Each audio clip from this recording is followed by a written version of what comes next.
One.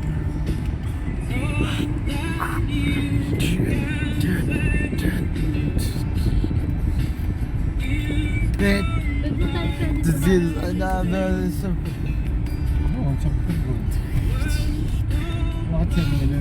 Babayaran ko yun. Okay, so schedule ko. Naalala mo kay JJ ko pinabayaran yun.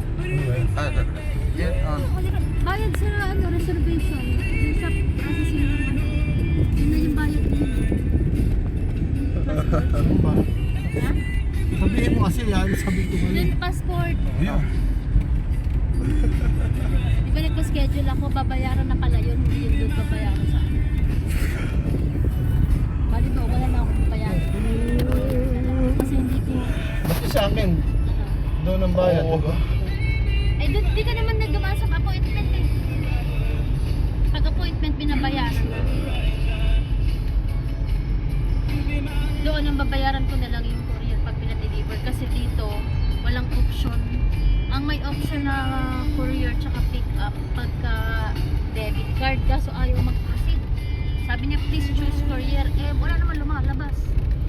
Di ginawa akong over the counter. Yun, may lumabas. 7-Eleven doon sa Puerto. Eh, nakalagay dito 24 hours.